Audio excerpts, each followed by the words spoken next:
حدیث شریف میں ہے کہ اپنے بچوں کو مسجد سے دور رکھو، مسجد میں مت لاؤ.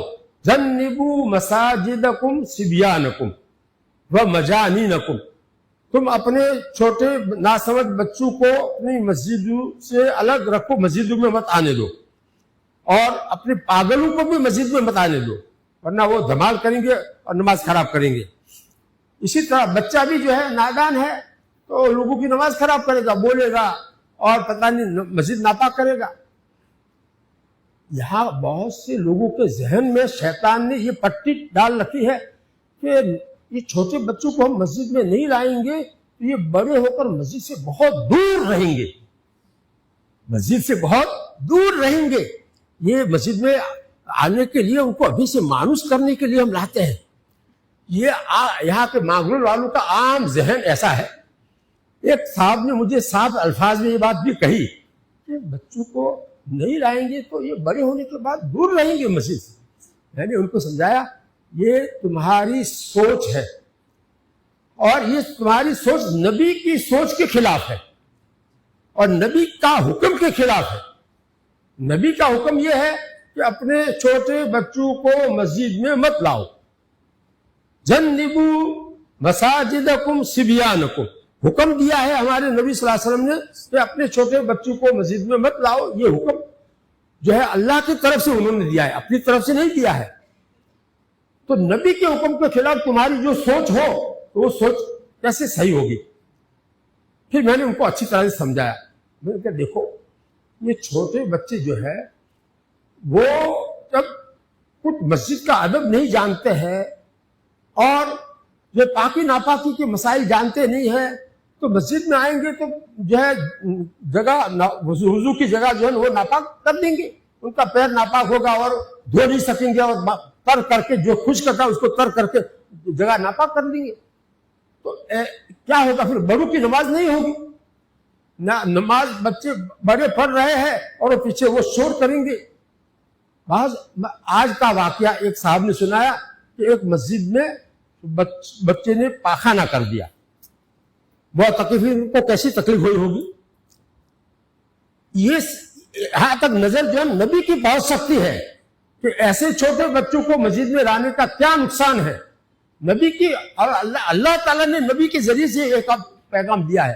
اس لیے اب اپنی عقل مت چلاؤ، نبی کے حکم کے سامنے اپنی عقل مت چلاؤ، اپنی عقل کو فیل سمجھو. ہماری عقل کیا ہے؟ ہمارے نبی جو اللہ کی طرف سے پیغام ہم کو پہنچاتے ہیں، ہمیں اس کی پیروی کرنی ہے، اسی میں ہمارا فائدہ ہے. دیکھو 7 سال کی عمر ہونے سے پہلے تو نماز کا حکم بھی دینے کا نہیں ہے کہ نہیں؟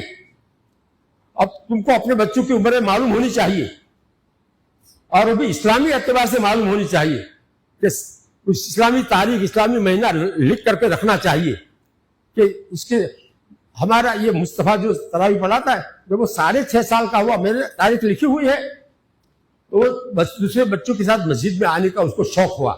میں نے کہا ابھی تو تمہارے 6.5 سال ہوئے ہیں، ابھی 6 مہینے باقی ہے، اس کے بعد تم مسجد میں آ سکو گے، ابھی نہیں، تمہارے لیے ابھی آنے کے نہیں، ابھی آنا نہیں. تو ایسی تربیت باپ کے ذمے ہے. یاد رکھیں اس کی کتنی عمر ہوئی ہے. 7 سال سے پہلے تو اس کو نماز پڑھنے کا حکم بھی نہیں ہے. حکم جو دیا ہے 7 سال کی عمر اسلامی اعتبار سے پوری ہو جاوے، اس کے بعد میں اس کو نماز پڑھنے کا حکم دو. یہ ہے، یہ حکم نہیں ہے کہ ان کو مسجد میں لاؤ. 7 سال کی عمر میں ان کو مسجد میں لاؤ، ایسا کسی حدیث میں نہیں ہے. اگر 7 سال میں بھی وہ اگر جو ہے مسجد کا ادب نہیں جانتا ہے اور جو ہے اس نماز پڑھنے کا ڈھنگ نہیں آتا ہے اور وضو کا طریقہ نہیں آتا ہے، اس کو لاؤ گے تو کیا کرے گا؟ وہ دوسروں کی نماز خراب کرے گا. اس لیے 7 سال کی عمر میں کیا حکم ہے؟ پہلے اس کو نماز سکھاؤ، وضو سکھاؤ اور اس کو نماز گھر میں پڑھاؤ تاکہ وہ نماز کی عادت اس کی ہو جاوے. مسجد میں لانے کے لیے تو عمر کون سی ہونی چاہیے؟ مسجد کا ادب وہ سمجھے اور مسجد میں شور نہ کرے، مسجد کو ناپاک نہ کرے، پاکی ناپاکی کو سمجھنے لگے، مسجد کا ادب احترام سمجھنے لگے، نماز کیا چیز ہے اس کو سمجھنے لگے، اس کے بعد اس کو مسجد میں لاؤ. چاہے وہ 8 سال کی عمر میں ایسا ہو جاوے یا 9 سال کی عمر میں ہو جاوے یا 10 سال کی عمر میں ہو جاوے. نماز کی تاکید اس لیے ہے کہ اگر نابالغ ہونے کے اوپر نماز فرض نہیں ہے، 10 سال کا بچہ ہے ابھی بالغ نہیں ہوا ہے تو اس کے اوپر نماز فرض نہیں ہے، لیکن اس کی تاکید اتنی ہے کہ 10 سال ہو جاوے اور پھر بھی نماز نہ پڑھے تو اس کو مار کر نماز پڑھاؤ. لیکن ہاتھ سے مارنے کا کہا ہے، لکڑی سے نہیں، ڈنڈی سے نہیں. تو ہاتھ سے تو مارے گا تو اس کے ہاتھ کو بھی لگے گا تو پتا چلے گا کہ بچے کو کتنا لگا ہوگا. تو اس لیے جو ہے ہاتھ سے مارنے کا ہے. بالید لا بالخشبۃ ایسی قید ہے در مختار میں. خیر، تو میں آپ کو یہ سمجھانا چاہتا ہوں کہ 10 سال کی عمر میں بچہ کو نماز پڑھنے کی تاکید اتنی زیادہ کیوں کی ہے کہ مار کر پڑھاؤ؟ اس لیے ابھی فرض تو ہوئی نہیں اس کے اوپر، بالغ ہوا نہیں، فرض تھا. یہ اتنا اہم فریضہ ہے کہ بالغ ہونے سے پہلے اس کی عادت اس کی نہیں ہوگی تو بالغ ہونے کے بعد اس کی نماز جائے گی، قضا ہوگی، چھوڑ دے گا. ایک نماز بھی چھوڑے گا تو جہنم کا جو ہے مستحق بن جائے گا. اس لیے ایک بھی نماز بالغ ہونے کے بعد نہ چھوٹے اور صحیح نماز پڑھ سکے، اس کے لیے پہلے سے اس کو اس کی عادت اور اس کو سکھاؤ، نماز کا طریقہ سکھاؤ، نماز کے مسائل سکھاؤ. یہ سب چیزیں باپ کی ذمہ داری ہے. یہ اس لیے ہے، اس لیے نہیں ہے کہ مسجد کو میں لا کر مسجد کا ادب، مسجد کی بے ادبی کراوے یا لوگوں کی نماز خراب کراؤ. اس کے لیے نہیں ہے. نماز کی اہمیت ہے اس کے ذریعے سے. 7 سال کی عمر میں نماز پڑھنے کا حکم دو، اس میں مارنے کا نہیں کہا ہے، حکم دو. اور حکم دینے کا کیا مطلب؟ سکھاؤ اس کو نماز، اور نماز پڑھاؤ، نماز پڑھنے کا ڈھنگ اس کو سکھاؤ، وضو کرنے کا ڈھنگ سکھاؤ، وضو کس سے ٹوٹ جاتا ہے، یہ سب چیزیں بتاؤ. یہ امر کس کا ہوتا ہے؟ صحیح کام کا امر ہوتا ہے نا. یا جو ہے ایسی جو تند آوڑے پر وگر وضو بھی کر سے تو تارے تو چال سے آؤ سکھوا اس کو. صحیح نماز اس کو سکھاؤ. پہلے تم باپ ہو، سکھاؤ اور سکھا کر کے اس کو پڑھاؤ اپنے گھر میں. جب اس کی اتنی سمجھ ہو جائے کہ وہ مسجد کا ادب کر سکے، مسجد کو ناپاک نہ کرے، اس کے بعد اس کو یہ مسجد کے آداب بتا کر کے اور پاکی ناپاکی کی اہمیت بتا کر کے پھر اس کو مسجد میں لاؤ، تو اب جو ہے لانا تمہارا صحیح ہوگا.